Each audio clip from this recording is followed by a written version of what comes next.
on the person, I guess. Like, different people will engage with maths in different ways, and some of them will still be sort of getting their head around the actual how, and how to kind of turn the handle and make the numbers come out the other end. But I think once you've sort of got that, and it isn't something that intimidates you anymore, and I think for some people that happens at primary school, and for some people that happens when they're a little bit older, kind of you can start to sort of see how it connects to other things. One thing I'm always really keen on is the idea that science in general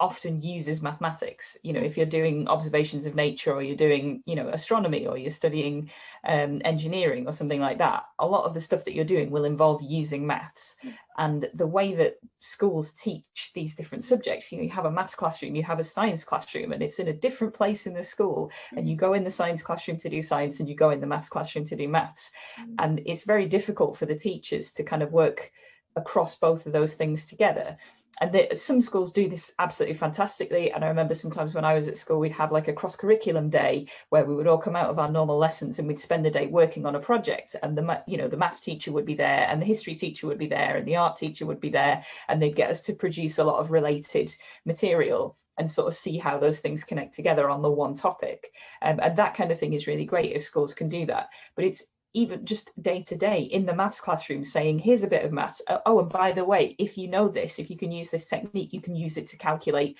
this in science. Or if you study this bit of,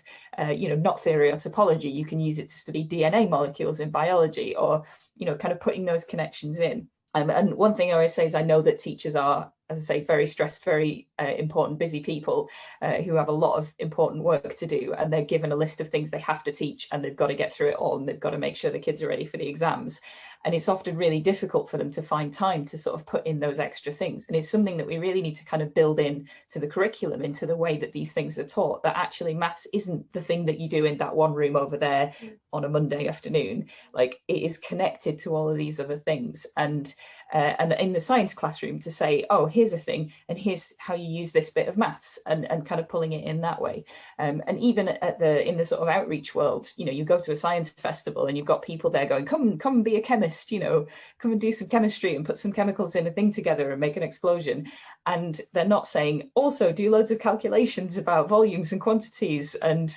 rates of reaction and all of this stuff. And I know someone who's a professional chemist, and the amount of maths he does is ridiculous. Like, it's a really interesting crossover between the two, but he knows loads and loads of things from maths that I wouldn't expect a chemist to need to use, but actually there is all of this connection there. And it's something that I don't know if we necessarily hide it from people, but we don't emphasize it enough,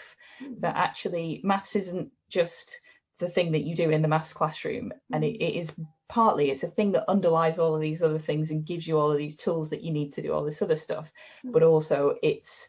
in itself has other layers to it and has other different directions you can take it in. And as you say, geometry is one of those things that you're at school, you study bits of shapes and angles and bits of stuff like that, but actually you've got all of this really nice sort of higher dimensional stuff and really cool things that actually and it's something that as a person who does outreach, I've been really privileged to be able to bring that to young people and to say, look, here is a 4-dimensional shape, and here is the entire theory of how we categorize knots, and here is a piece of maths that you wouldn't otherwise meet unless you went and did maths at university. And they can go, oh, I kind of see that maths isn't just about how much money I've got in my pocket, or how, like, it is very useful for that, and it's a very important skill to be able to do sort of basic arithmetic and calculations, but there's so much focus on that that people forget that it's not just about numbers, it's about thinking, it's about training your brain to understand new things and see patterns in the universe and kind of interpret stuff and use those skills to be able to do things like science as well.